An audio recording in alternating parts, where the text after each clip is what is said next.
So do you want to hear a little background about this photo that I'm using as a bookmark? No. Okay. I didn't think you would. So I'm Alex, and I am disappointed in the friendships that I've cultivated over the years. I'm Carly, and I don't know shit about fuck, including the photo that Alex uses as our bookmark. And this is Books We Can't Shut the Fuck Up About. Wow, we're getting better at that. Are we? I'm really impressed with us. Yeah. Okay. So it's my Why do you look scared? I always look scared when you go. It's not like really a depressing book. It's not really. They all are. It's just a realistic book. They all are. Honestly, even the fantasy one that you did was sad. Well, with that, this is McMindfulness, how mindfulness became the new capitalist spirituality. It is written by Dr. Ronald E. Purser, and it was released in... It's just because it's late. It's not because it's boring. Oh, I thought you were laughing at his name. Oh, no. Okay. But I did think with the McMindfulness and his name being Ronald that it was going to be about McDonald's. No. Well. Nope, not at all. Like the clown on the cover? I know. It is a little... Well, so that's a Buddhist statue that he's like vandalized. Okay, so it was released in 20... Yeah, it does Buddhism is a clown. It's kind of like... Well, it's clown adjacent, I think. So I'm going to read you guys Ronald Purser's biography. Oh, boy. Because he's a professor at San Francisco State University. I'm assuming he wrote this himself, but I don't really know. So... Ronald Purser is a professor of management in the Lamb Family College of Business and the educational doctorate in leadership program in the College of Education at San Francisco State University. His scholarship currently focuses on mindfulness in organizations and how Buddhist psychology and Buddhist social theory can inform social change and transformation. In addition, Professor Purser's writings have been exploring the challenges and issues of introducing mindfulness into secular contexts, particularly with regard to its encounter with modernity, Western consumer capitalism, and individualism. Dr. Purser is an ordained Zen Dharma teacher in the Korean Zen Taego order of Buddhism. So this whole book, and I'm really conflicted on like how to rate it star-wise, because his whole point is that like capitalism is the ruin of everything, and it makes us kind of like bastardize different concepts so that we can cope better with like modern civilization. Go on. All, yeah, right. And it's all for commodification. Like, so we're like... Corporations, mostly, that's the focus in the latter half of the book, are using these big concepts, kind of exploiting their workers and just making a fuck ton of money off of it, essentially. So like he makes so many good points. Like in the first like 3 chapters, I don't even know if this is the first 3 chapters. It's definitely the first like 33 pages. I had already had 20 tabs. So I was like, okay, I need to fucking chill. And then I never put a tab again. Wow. What do the tabs represent? Just like great quotes that I thought I was like, whoa, okay. this really changed my whole life. Like mindfulness-based interventions fulfill this purpose by therapeutically optimizing individuals to make them mentally fit, attentive, and resilient so they can keep functioning within the system. You'd have to read that to me again. No, I won't. He's passionate about hating capitalism, which I'm here for. We love a hater. First and foremost, hate away. Hate away. So like I said, so many good points, but it does like seem kind of inaccessible for like the average person because it's written in academic prose and like has overly complex language kind of for no reason, you know? When you were reading that, I was like, why is it so like intense? Why make it so complex? If you want people to hop on board and like get behind you, and really this is a cry for him to rally the forces. And it's like, you want to make it to where the forces can fucking understand. Yeah, first try. That always pisses me off. Like, I don't understand why that's even a standard in like scientific journals, because it's like, I feel like as a scientist, if you're researching something and you're passionate about it and excited, then you want other people to know about it. Yeah. So why the fuck are you writing it in such complicated language? Doesn't make sense. Yeah, like what's with the circle jerk? So I feel like I'm sitting at a like 2.53 with this one. I don't know. Maybe we could talk it out. Maybe we could like collectively decide what I want to rate the book. Not if it's that language. I'll throw the book. It's gonna be a solo journey, babe. Great. Like my books to be level 3. He talks about that here. It's making everything an individual problem. So you're really a capitalist too, if you think about it. No, I just wanted it at a 7th grade reading level. So I don't have to work hard. Yeah, that's another thing is that like statistically, I think most people read at like a 6th grade level. Yeah, dude. So why? Because like reading's like it's supposed to be enjoyable. I hate when you like make me work and for something that's really, supposed like, think to enjoy. About what the fuck they're saying. Exactly. Yeah, it's why I like stopped reading self-help books because I was like, well, for me, self-help is just like so repetitive that I'm like, yeah, I get it. Like that too, but also I'm like, I have to like think about this more, and I just like don't want to do that. Like I'm supposed to be reading. I'm supposed to be having like fun. Yeah, I actually am here to disassociate. Yeah, and you're not helping me with that. I like pay my therapist to tell me what's wrong with me. But okay, so his biggest beef is the watering down of the Buddhist concepts. Is he a Buddhist? He is a ordained Zen Dharma teacher in the Korean Zen Taego order. So is he not just like angry that like Buddhism isn't taken more seriously? Is he pushing Buddhism on other people? So he's doing a capitalism like capitalism does everyone else, but with his Buddhist I don't really think so. I think we'll get to it. I have a whole blurb. Bastardization. Like one of the first quotes that I have from the first page is, by failing to address collective suffering and systemic change that might remove it, they rob mindfulness of its real revolutionary potential. Rather than discussing how attention is monetized and manipulated by corporations such as Google, Facebook, Twitter, and Apple, they locate the crisis in our minds.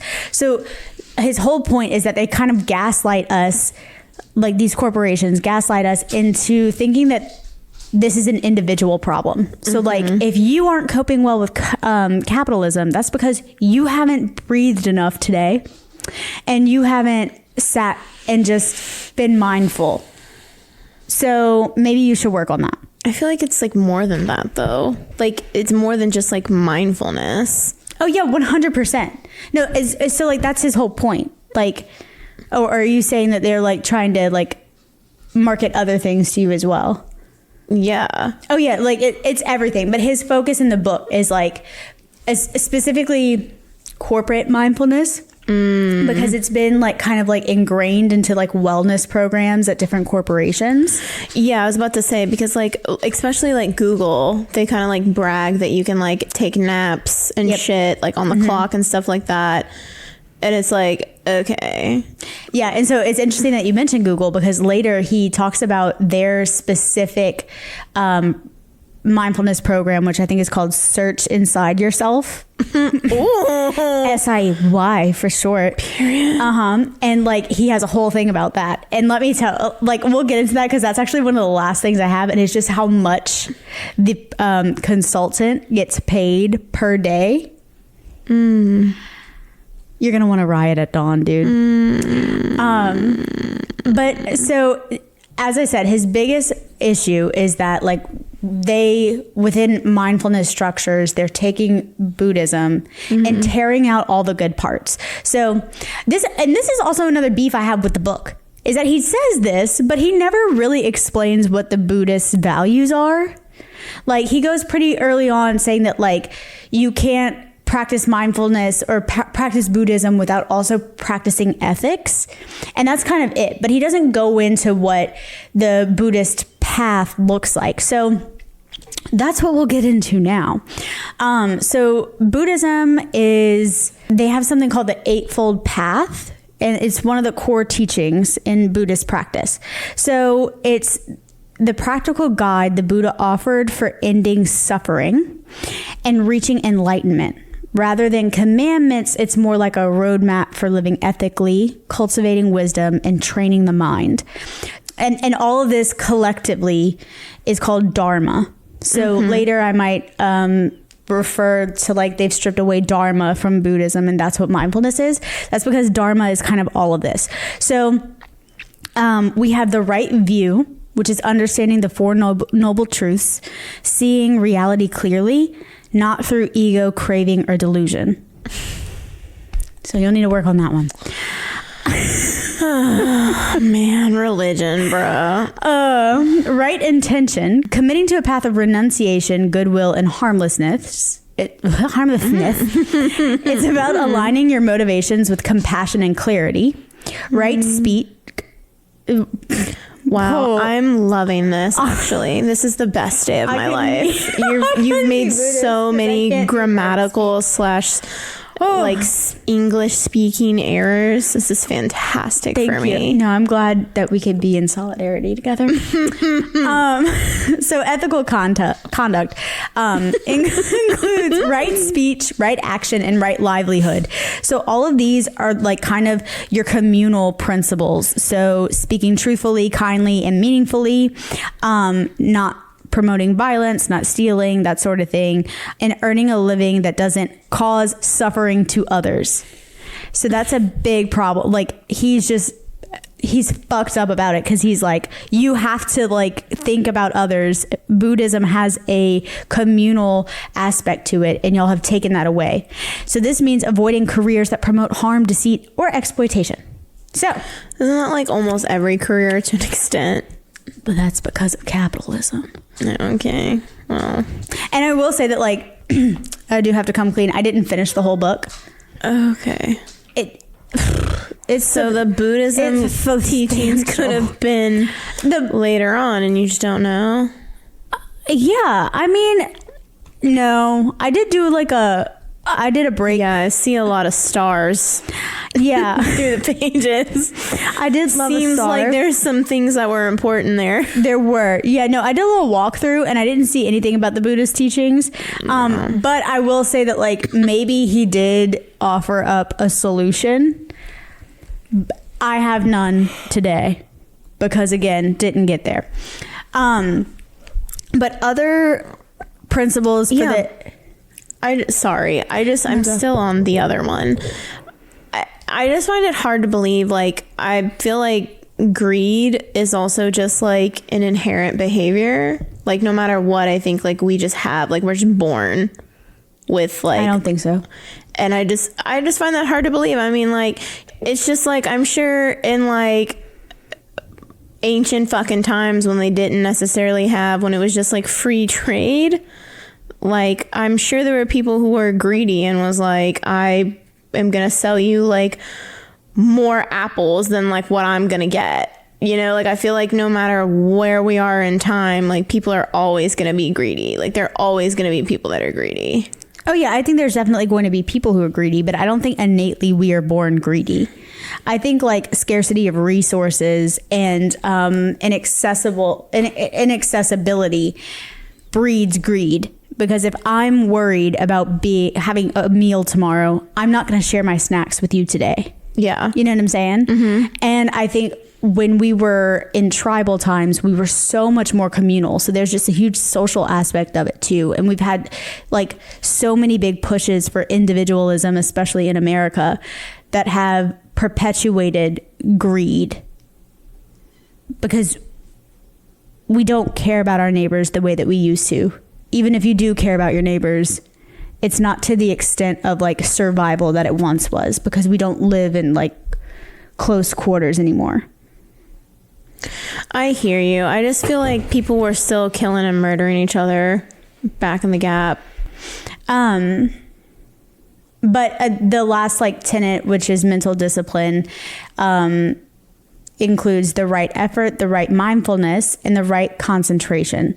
So cultivating wholesome states of mind, preventing unwholesome ones, being fully present and aware, and developing deep states of meditative absorption. So he talks about this guy named Kabat-Zinn. Period. Yes. So Who is this diva? Actually, so that is a great question. We don't know who that diva is momentarily.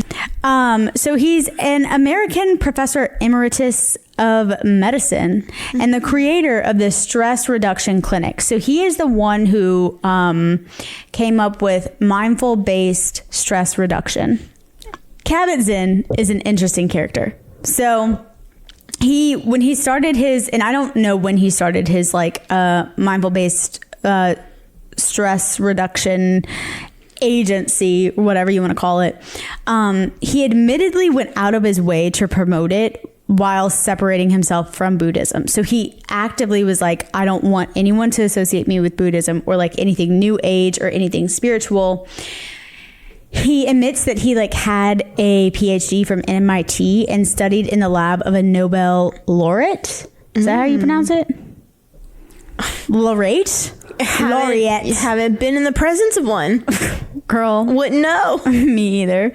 But he admits that this kind of gave him any credibility he wanted. Like essentially he could say anything and people would kind of be like, yeah. Oh, is he have charisma, uniqueness, nerve, talent? Do you think he would be... Do I think that man that I just showed you on the internet could survive in the forest? No. Do I think he can survive in the forest longer than us? Probably. I don't know. It's slim. Yeah, it's a toss-up. You're so right. You're so right. He actually, he looks like he has like skinny calves. So that's probably not good for forest strutting. I have very strong legs. Do you want to leg wrestle later? Oh my God, she's trying to be my scissor sister. Did I tell you that I leg wrestled Will? And I like was very confident that I was going to win. It's like, so you both lay down on your back and you're hip to hip and you raise this your is legs scissoring. I don't know, like, why. Write a letter to the porn industry. Like, to me. You're right. You're using these code names. I scissored my dad's friend, and he was like, "Whoa." Yeah. No, I lost. Ooh. Because that's how scissoring works. Anyway. So Kabat-Zinn realizes that he has privilege kind of like within any industry. Like anybody's going to listen to him because he's like, I went to MIT. That's all you have to say to get people to listen to you? What if we just lie? We both graduated from Stanford University. I went to Harvard, actually. And, doesn't remember. Sorry. So Kabat-Zinn gives the worst story of all time when he talks about seeing someone panhandling in the city he lives in. So I think he must live in San Francisco too, but I'm not sure.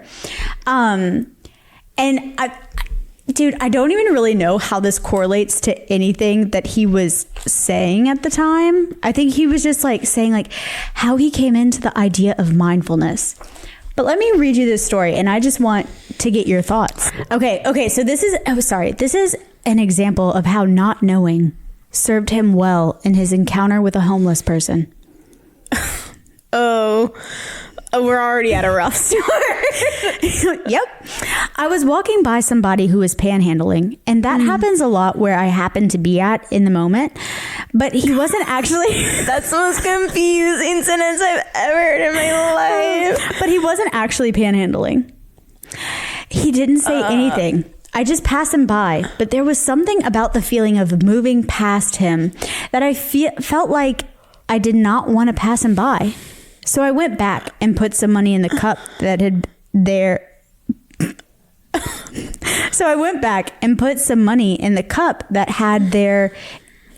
Wait, that's actually how it's written.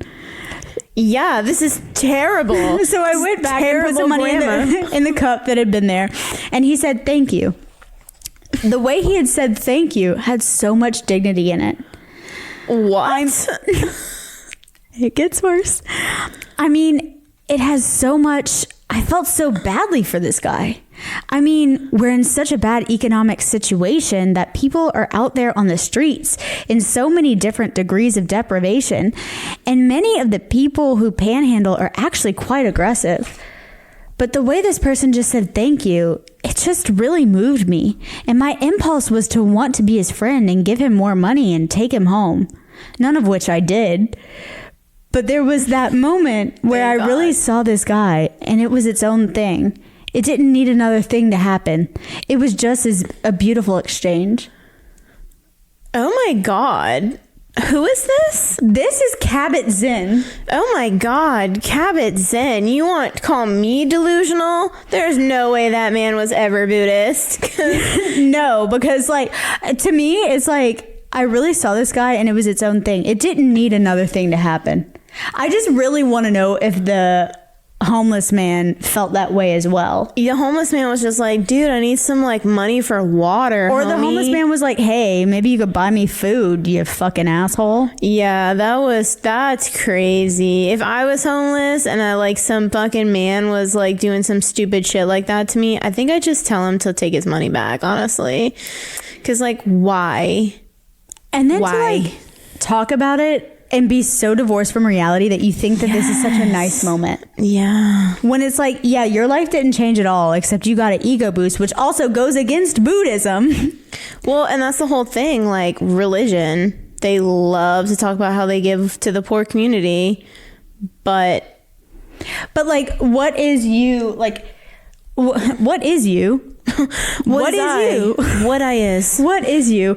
But like, what is you giving someone 75 cents in the grand scheme of your salary? You know what I'm saying? Whereas like, if that man gave you 75 cents, it's so, and that's what I feel like people don't understand. So I'm really glad that you mentioned other religions, because here we fucking go. Here we go. He does mention in the book that like mindfulness acts just as any other religion. So like after a meditation, the meditation leader, the meditation teacher will typically ask people about their experience, like what they thought about while they were trying to get their brain to quiet down, or like, what did you go through? What body sensations did you have? I hate those questions. Yeah, they're always so annoying. But he was like, this is just like confessional in church, but like has also been cherry picked and adapted like all religions have. They kind of like adapt their messaging as they evolve so that they can get more people in their congregation, right? Just like any fucking corporation does to get more customers. Yeah. So I wish he would have kind of gone into like how other religions have done a lot of the same thing. So I think with the whole adapting for current situations to get more people, like every single one has done that and then has used it as a means for like social control over people. So yeah, no, go ahead. No. I feel like you know a lot about this. You know a lot more about this than me. I just said that Adam ate the apple. Boy, don't I? You know? I mean, like, it's true. Like, how many times... Well, you would... Again, I guess you wouldn't know. For the public, how many times you have been, like, in a religion class or in a church, and they, like, want you to donate to the church, or they want you to, like, go on a mission trip and, like, help the poor. You know what I'm saying? I mean, imagine what it was like. Imagine if the roles were reversed and you're someone low income who just like lost your home, and you have a group of teenagers come in and fix your house that are not certified, have no idea what they're doing. Like, they're just kids. Like, imagine how much that would piss you off if you and your grown home, your home that you have now, got destroyed and some group of teenagers came and fixed it. You'd have a problem with it. But we glorify that, not we, but like as a society, we think mission trips are just so good and it's just so helpful to the community and like da da da da, and like they love to push a mission trip. But like the ideal of a mission trip, like what are you really doing? What are you actually really doing for those communities?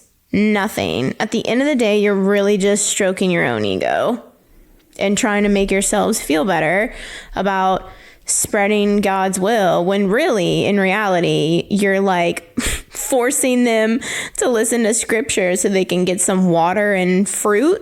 Like, just seems kind of fucked up. Yeah.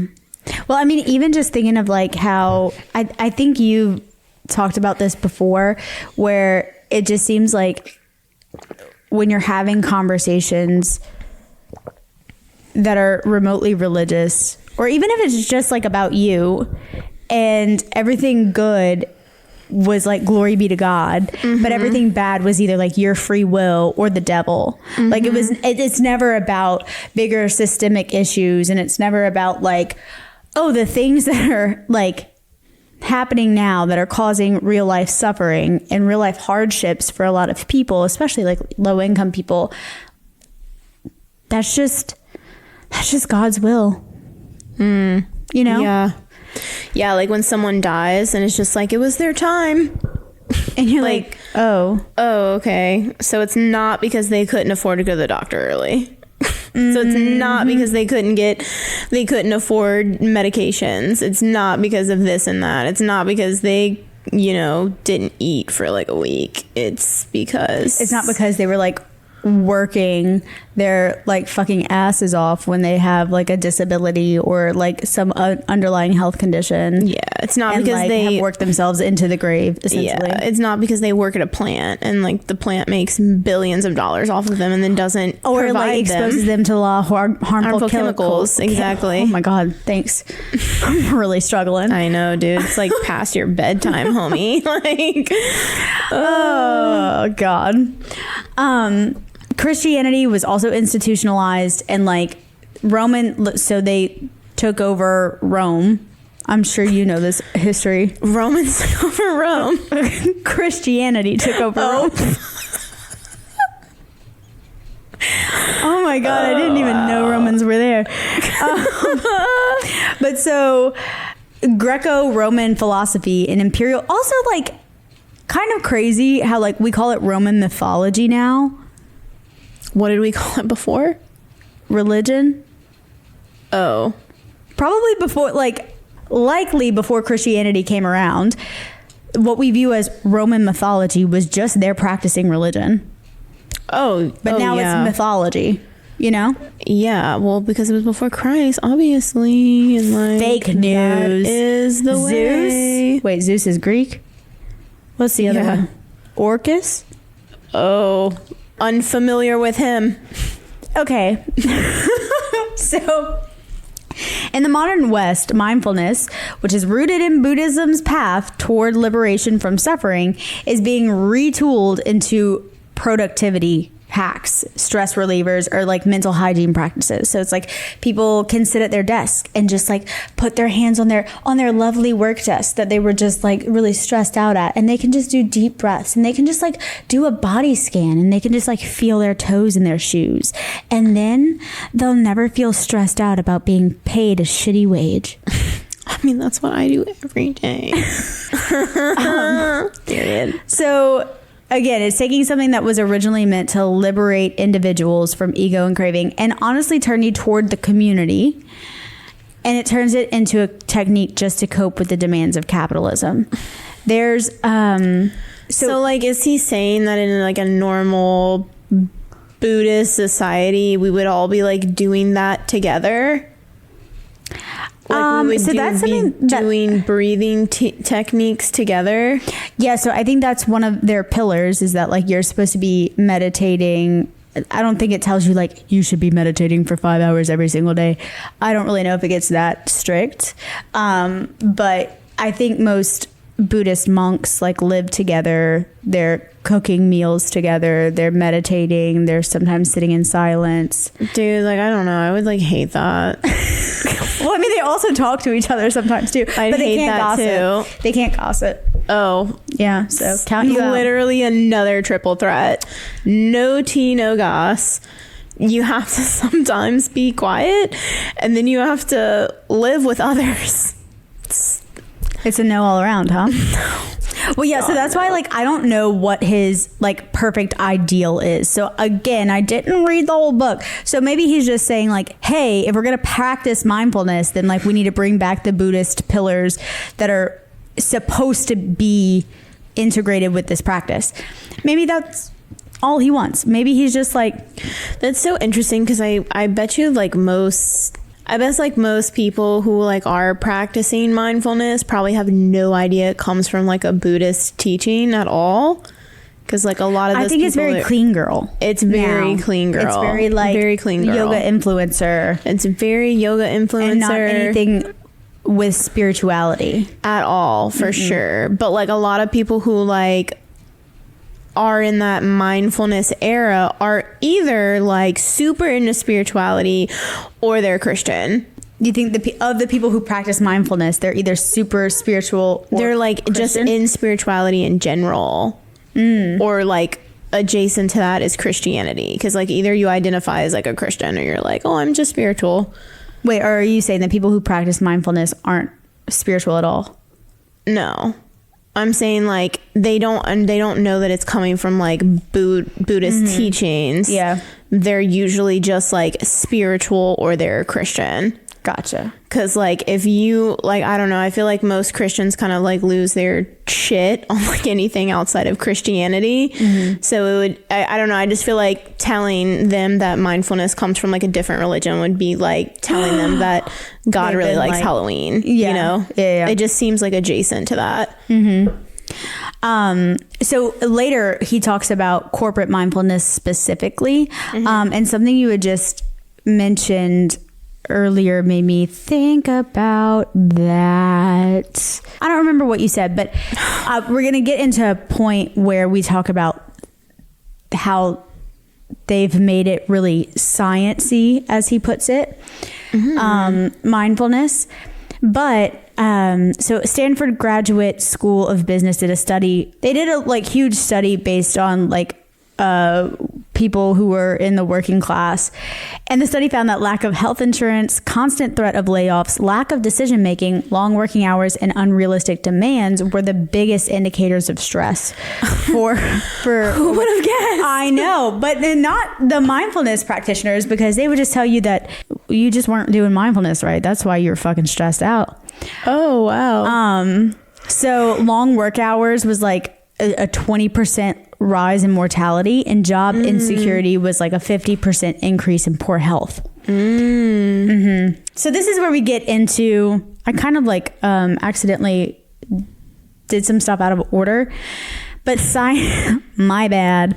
So scientists started coming up with the whole stress response thing after World War II. The father of stress, his name was Cillian. The father of stress. The father of There's stress. someone I can go to directly. Okay, so thank God I looked that up, because I definitely spelled it really wrong. Hans Silly. Hans Silly. So this man, Hans Silly, was the one who like realized what the stress response kind of was in humans, even though he got a lot of things wrong. Also, he like good for him. He studied rats and he tortured them, dude. He tortured the rats just to figure out what their stress response would be. And one of the things, huge trigger warning, so fast forward if you want. Bright lights. He exposed them to bright lights with their eyes sewn open. Oh my God. Yeah. Who is sewing rats' eyes open? Who has that named job? Fucking Hans Solis, who fucking sucks. He was doing it himself? I think, I mean, yeah. Or he was ordering his little like science study people to do it. Yep. So I went to Stanford.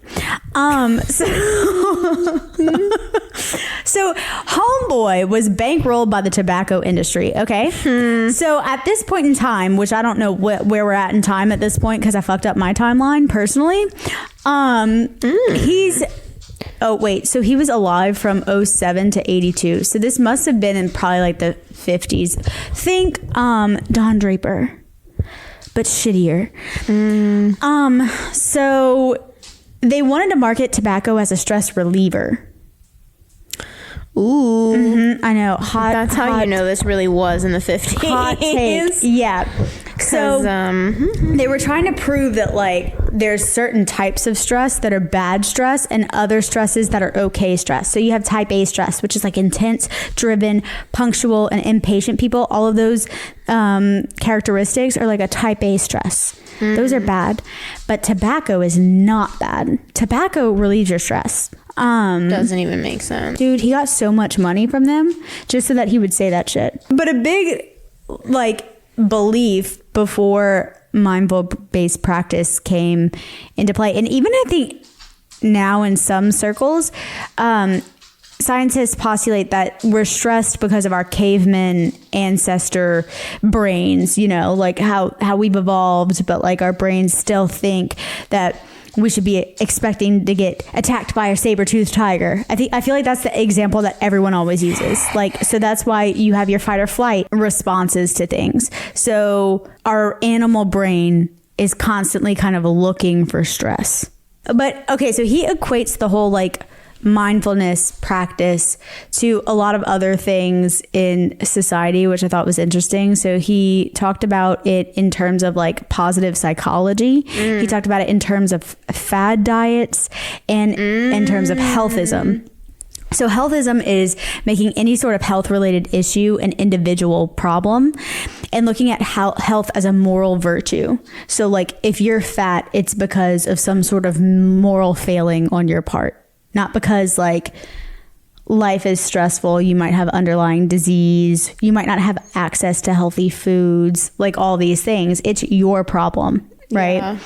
Yeah. Everything is individual. There's no accountability for social or economic factors. Like mindfulness can kind of fall into this category as well because of how it's promoted. Like if you are breaking your back, working 40 plus hours a week, but you're still stressed out, it's because you have failed at practicing mindfulness right. Like that's kind of like the underlying rhetoric of all this stuff, right? Yeah. Like a fad diet that comes out and is like, oh, you're going to be able to like lose so much weight. And he also talks about them cherry picking scientific studies to prove how their fitness plan or whatever garbage they're trying to give you is going to be a top seller. Or is going to be really like beneficial to you, right? Well, yeah, we're seeing that with like Ozempic now. It's not a drug for weight loss. It's a drug for people who have diabetes that need to control their insulin. So like, yeah, it's like physically changing your body. It's not meant for your body, diva. It's meant for someone on diabetes. It's like gonna decrease like how much you consume. It's like not, you know, and like people are pushing that because all on the commercials, they're like, lose 20% of your body weight. It's like, they're promoting it as a weight loss drug. It's not a weight loss drug. It is for people with a medical condition. Well, it should be prioritized to them, but everyone who is overweight is insulin resistant to some capacity. And so that's why Ozempic also helps them, is because it makes them become more insulin sensitive. And so it makes those like systems go back into equilibrium. It still shouldn't be like given to just everyone. It should be prioritized. Yeah, it's kind of like given out to diabetes. Candy. Diabetes. Oh my God. It's kind of like given out as candy. And it's not like a lot of people, like especially celebrities who like aren't really fat to begin with, are taking it. So they're just become like even unhealthier with how skinny they're becoming. Well, to me, I don't understand why it wouldn't be given to everyone who's actually overweight and why it wouldn't be covered by insurance, since like I feel like everyone hates fatness more than anything, and fatness is a precursor to so many other diseases that okay, so why wouldn't you want to give this if people who are overweight are likely insulin resistant to some capacity? Why wouldn't you give it to them? Because at that point you're insulin resistant, you're eventually going to become pre-diabetic, and then you're going to become diabetic. But the only time it's covered over your insurance is if you are actively diabetic, which at that point your health is already really at risk.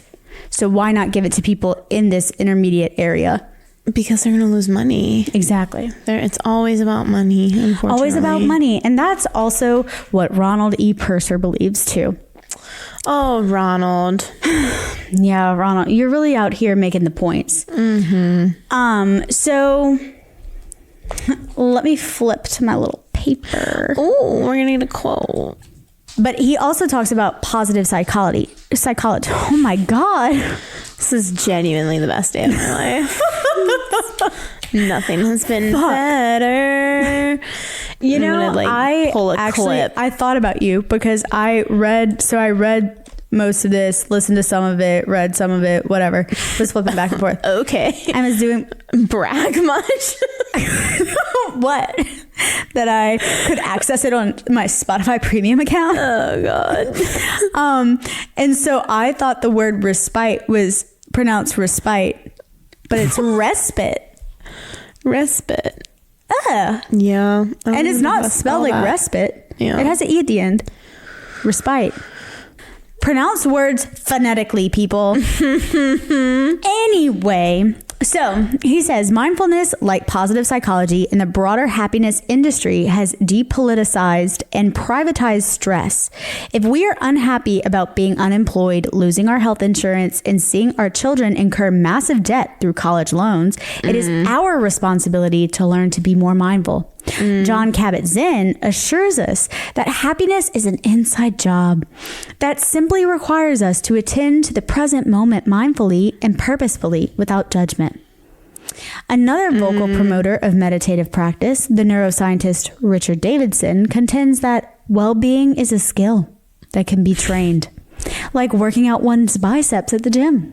The so-called mindfulness revolution meekly accepts the dictates of the marketplace. Guided by therapeutic ethos aimed at enhancing the mental and emotional resilience of individuals, it endorses neoliberal assumptions that everyone is free to choose their responses, manage negative emotions, and flourish through various modes of self-care. Yeah. And I just had to put that in there because, I fucking hate positive psychology. I fucking hate toxic positivity. Yeah, me too. It makes me so angry. Because I don't know when negative emotions became bad, and me being angry for a second is somehow problematic, and that I need to look on the fucking bright side. I think it works for some people who are in deep stress and they're trying to find a way to cope. So they're I'm going to look on the bright side. I get that. But to push it all the time, it's excessive. And on other people, if you just want to be if the way that you cope is to look on the bright side, fantastic. Don't force other people to look on the bright side. You know what I'm saying? That's where I'm got me there. Until they're ready. I feel your feelings, and then eventually they're going to be yeah, how you were on a ledge yesterday and you talked yourself down and you're hey, I'm kind of How did this become about me? This is your therapy session. Might I add? No, but I mean, I've also been down deep in the trenches, And yeah, so then I'd be I know it, girl. But it's just my deep personal belief that we as humans have a lot of emotions that we are capable of feeling. I have so many. So many. And if it were bad to feel any of them, we wouldn't have them. So how do you think about greed now? I feel sometimes be greedy. So yeah, no, we have emotions and we should be able to feel all of them whenever the fuck we want to. And don't come over to me and say, just think positively. I was going to say, if you're expert level like me, you feel all of them at the same time. All of them at once? Yeah.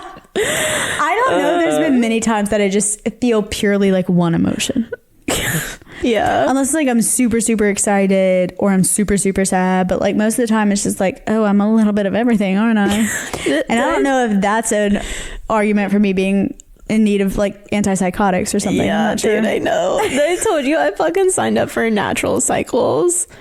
What's that? It's an app you can get on your phone, and it's basically helps track your cycle, and so it'll tell you when you're fertile and not fertile. But it's it is accurate, accurate. And so you can get you can either link it to your Apple Watch, and it'll track love other stuff besides your cycle. You can get your temperature from your Apple Watch and shit like that. And it gives you just a bunch of tips and stuff about your cycle, the phase you're in, et cetera, et cetera.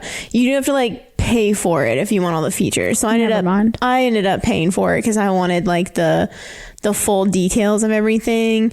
And it comes with like a thermometer. So like I use a thermometer every morning and I take my temperature and it like measures from my temperature like if I'm fertile or not. Like and so fertile like Myrtle over here. Are you trying to have a baby? God no. That's why I'm actually on to avoid I having want a to baby? avoid having a baby. But like I have to go through every morning and like log my symptoms, and like when I get to the point where it asks me about my emotions, there's like 30 different options and I'm like, well, I don't know. I just woke up, so like yeah, I'm tired. I'm also a little happy. Am I irritable? Yeah, I just woke up.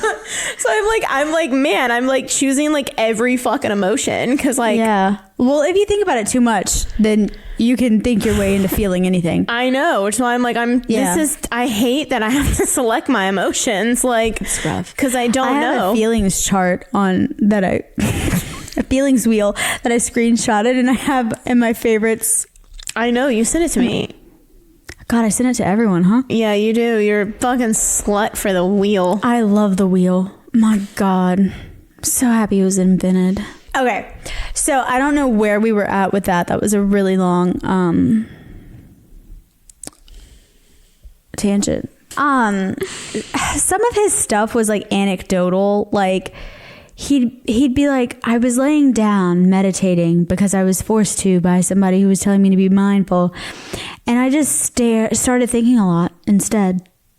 And then he'd be like, here's why it's all part of the capitalistic like system and how it's ruining everyone.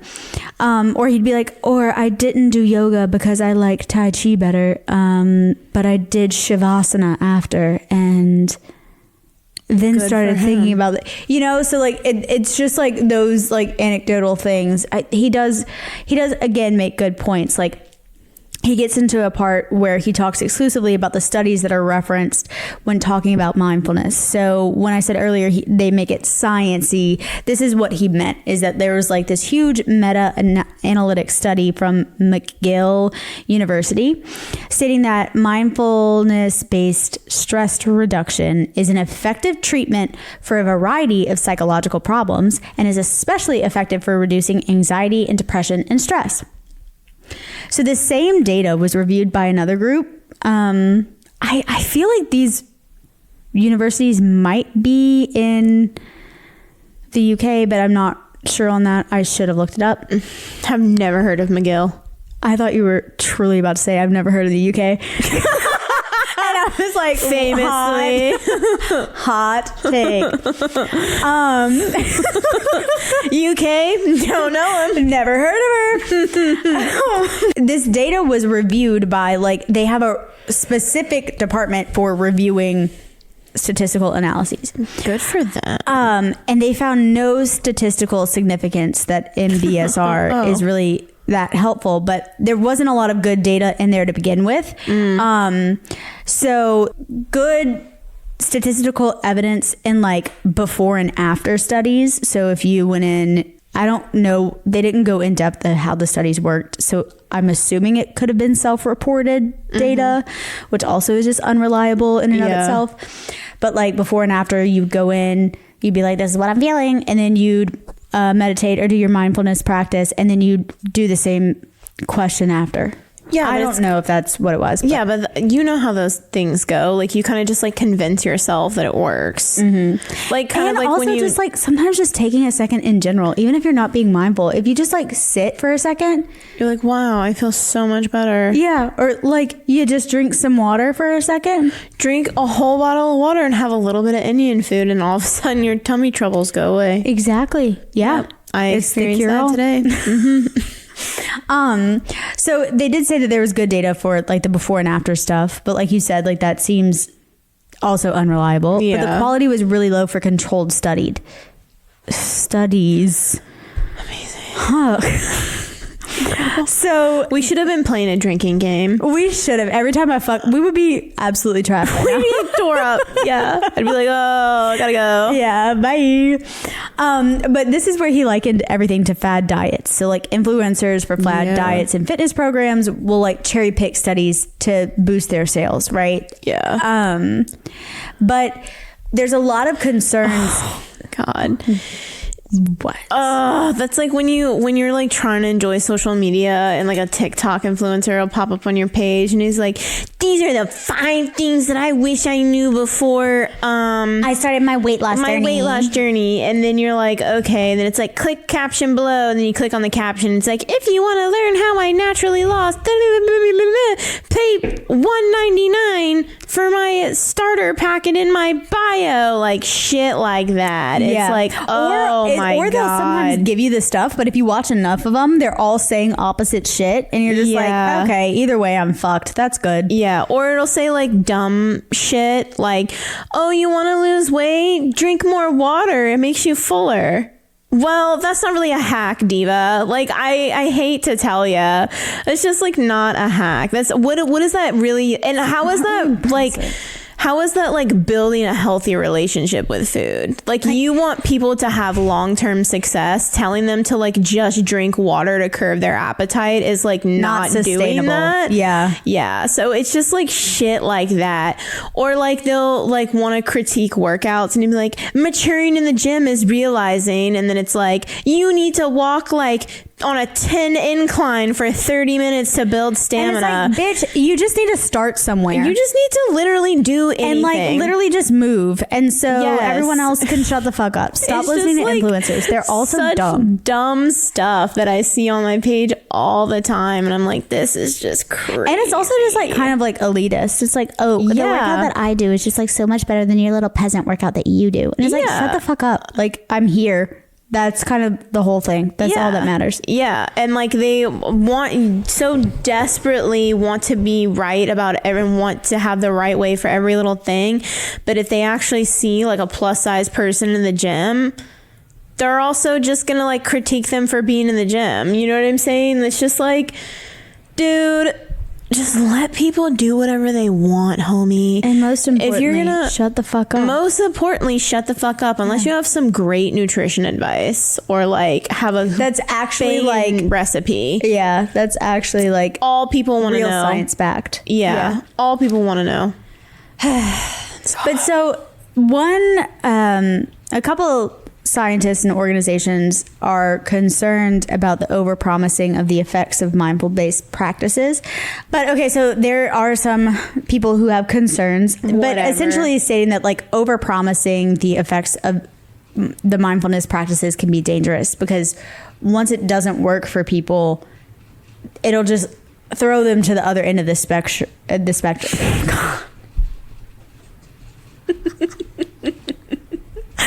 Oh God. The other end of the spectrum, which is that mindfulness is just bullshit and you shouldn't try it. So there is like some merit to it, right? Like just taking pause at any time if you're like stressed out can be beneficial. It's just that it's not going to like cure your depression or stop you from having a heart attack, you know? It's not? Believe it or not. Are you sure? It's not what the girlies on Instagram tell me. Okay, so in studies with the proper control groups, which truly was like hardly any, like they did a huge database search for like mindfulness studies, and there was like something like 47,000. That's probably the wrong number. But only so confidently said that too. You're right. It was somewhere in the thousands. I remember there was 2 digits and then a comma and then 3 digits. So there were definitely somewhere around there. But only 47 popped up as like good quality studies, which was 0.25% of all the studies that they've done. Pretty low. Oh my God. Of these good studies, they did find that it was effective in treating a variety of conditions, but it was not any more effective than like drugs or exercise would be. Period. They were kind of all in the same caliber. Oh, so if I don't want to say that. Do drugs, exercise, and be mindful, you're going to be a superhuman. You're a trifecta? Trifecta. Wow.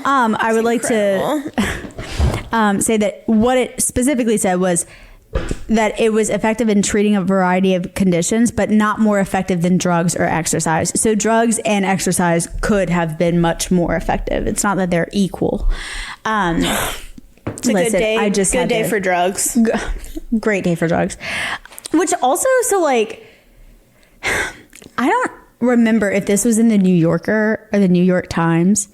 I don't remember. You have to stop using ChatGPT. I have to stop using drugs. Oh no, this no, the problem You was have to stop exercising. Do the drugs.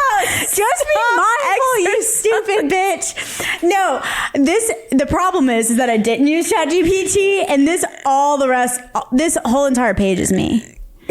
And that is the issue. God. I only used ChatGPT for the tenets of Buddhism because I didn't know what those were. There was this article either in the New Yorker or the New York Times. It's going to be so terrible. Such a terrible rendition because this was like 2 years ago, 2 or 3 years ago. It's not a magazine, I know. I don't have it on me because I don't know which one it was. But this girl, she was the personal assistant of a man who had started like a vitamin company. And she was having true like medical issues. I don't remember what it was. I don't know if it was a rash. I don't know if it was like a heart thing. I don't remember the context of which her medical issues were. But she kept like texting. It was him and his wife, I think, that had started the business together. She kept texting and being like, hey, so like I'm having this thing. Do you think I should go to the doctor? And they're like, oh no, just take this supplement or like this. She winds up dying. Yeah, so many stories like that. Yeah. And like, I just like that just feels like it could be a mindfulness thing to me. If you're like chronically stressed out, and people are just being like, well, just like take time and meditate, just like be mindful, and then you just have a heart attack, like because people are just touting like, oh no, just be mindful, just be present for a second. Yeah, but also like it's the other way around too. Like we already know that like the American health system loves a pill. Loves a pill. There's no like in between. There's really none. It's either like, here are all your systems, go to this guru, we want to like charge you a fuck ton of money for like blood work and test and like da da da da. Even though you have health insurance, like you're not gonna make the requirement for like your age or whatever to get these tests paid for. So like you're gonna have to pay most of this shit out of pocket, and then we get all this back, and then we really don't know what's wrong with you, so we're just gonna like slap a few prescriptions and send you on your way. Yeah. Or the opposite, which is just like, you sound stressed out, why don't you just like be mindful, or like you take some THC. You know, it's like we're still not like getting to the root of the problem that's causing the stress. Yeah. And it's never like all integrated because like I feel like it's also they're like the step siblings that hate each other. So doctors hate any sort of like Eastern medicine and vice versa. But so there was another study that showed, so earlier they said that like mindfulness is effective in treating anxiety and depression. But there was another study that showed that it's not effective for people suffering from depression at all. So that's good because, you know, there's nothing worse than being depressed and then having to do a mindful exercise and really like realizing just how depressed you are. So I would almost argue that mindfulness is just bad for people with depression, you know? Oh. No? Okay. No, let me just sit and think about everything. Yeah, because like if you're depressed, like you're kind of already doing that anyway. Yeah, so it's like you don't need to do it more. Yeah, maybe actually just do something that's completely opposite. No, quit your job. Quit your job. But we're getting to the point of, hey, you heard it, Google. So this is the search inside yourself segment that I mentioned earlier, which is Google's mindfulness-based program. That is okay. Okay, it's a 2-day workshop. I'm gonna look away. Okay, it's a 2-day workshop. Okay, and it was started by somebody named Chase Ming Tan, and he said because he says that mindfulness can increase my happiness without changing anything else. You don't have to change anything else. You just have to be mindful, and then you're gonna be super happy. My fucking God. But do you want to guess how much it is for a 2-day workshop with SIY? $50,000. Okay, so now it's going to be a lot less impressive to say. Well, you told me it was crazy. Oh, this one's not crazy. Later it gets crazier. Oh, okay. Let me redo my guess. Okay. This is like anyone can sign up for it. You don't have to like be affiliated with the company. It's probably easier if you do, but $5,000. Okay, so it's still going to be a lot less impressive to say the number out loud. And I do wonder if these are updated numbers from 2019, because one stat I looked up was like something about the amount of grant dollars that had been given to mindfulness research, and when I looked it up, it said that number was from 2014. So I wonder if, I'm sure this is much more expensive now, but it's $950 for a 2-day workshop with SIY. So the author of this book, Ronald E. Purser, went to a workshop by like the current CEO of SIY at the time in 2019. I don't know who the CEO is now. But he was talking about how you can brand your mindfulness program. And so some of the things he said, it's like, God, I know. Branding your mindfulness program. Isn't it just so gross to be like, oh my God, the people are stressed out because we keep putting them in jobs that like they don't have time for anything else in their entire life. But let's find a way to also make them pay for this other thing to make them work for us better. Yeah, that's how I feel about like sometimes marketing. I will agree that I feel like sometimes marketing, like there is like some sort of social responsibility with marketing. And I feel like that's a great example, because like you should not be like trying to market mindfulness to employees. Like that's crazy. You should just like want them to like live a good, healthy, successful life. Like just as a person, as an employee, you'd want them to show up and be better. Yeah. And it just shows that like when people are satisfied and like in balance with their life, they work harder for you. Yeah, they do. And like who needs, like I can get my job done easily in a 30-hour work week. Yeah. Easily. Like it's just not that serious. Unless like it's a really busy week, then obviously I'd work longer. But like most weeks, I can get my shit done in 30 hours. I work fast. I work hard. I'm like a stallion. But this also reminds me, okay, so when I worked at a previous company of mine, I will never forget.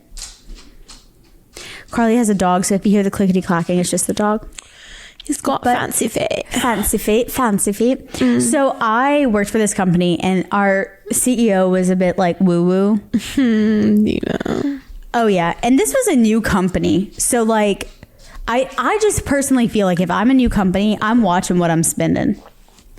This man signed us all up for yeah, it was a solar company. Be real. I wasn't going to throw him under the bus like that. Well, there's a lot of solar companies, so it couldn't. But they're all basically the same. They bunch all of dude are bros basically just like the same. being like, here, super release the power of the sun. There's literally nothing worse than when I had to be in that Solar Bros Facebook group when I worked at good old Segura. Yeah. And the one that shall not be named. The one that thou shalt not be named. Nothing worse. And also like just so incredibly, like I think Solar made me realize that like people were evil. Like that was the first time that I was like, oh, like y'all prey on y'all are like literally like actually like evil for real. Like they would come in like, and they would come into that Facebook group chat, and it would be like, I mean, just Facebook group, and it would just be like, hey, I have these people who like are barely making it by, and like da da da da, like how do I like sell them this like solar loan, which is like gonna be more than what they're actually like making for. Yeah, like it would be stuff terrible. Like that, or it'd be like something that like seems illegal. Like I don't know if you can like sell them that, buddy. Yeah. Well, so like I feel like that too, like obviously scammy territory and like very questionable ethics, but I also feel like there's stuff that like seems less nefarious. Like this guy signed us all up for a workshop called Heart Math, which was a stupid fucking Joe Dispenza workshop where we had to sit, meditate, be mindful. We also had to like walk through exercises of like positive thinking. And you know, that gets me like just fucking fired up. And he spent, I think, upwards of $12,000 on that. Damn. And I just remember being so pissed because like, so that seems like a good thing, right? It's like, oh, I want my people to manage their stress and be better. And it's like, no, just like fucking divvy up that money, bitch.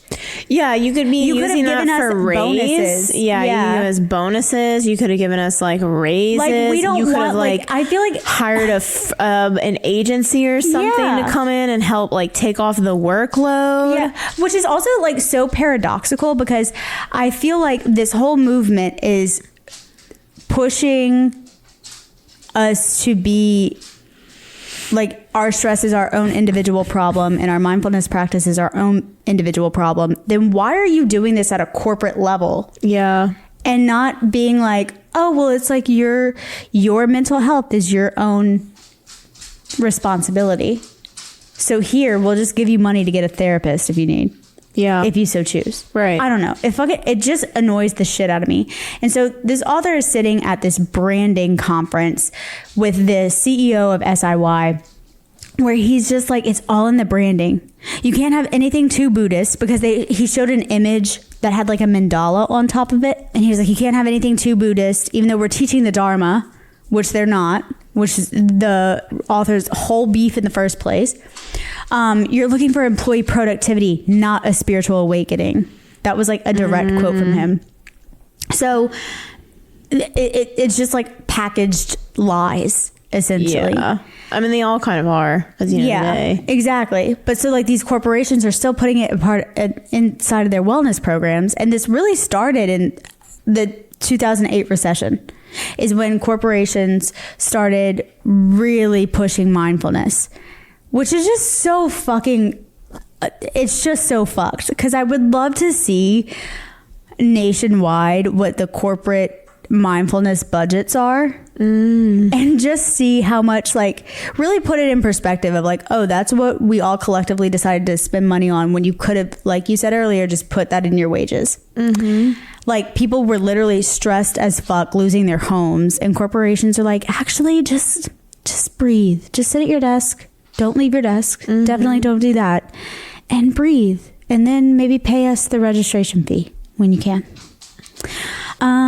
This also falls into company culture, which really kind of serves as a disciplinary mechanism. If you think about it, corporate mindfulness kind of makes employees much more passive. They're not going to like rally together. But employees aren't treated poorly. They're just psychologically unwell. Oh. If they're not like conforming, right?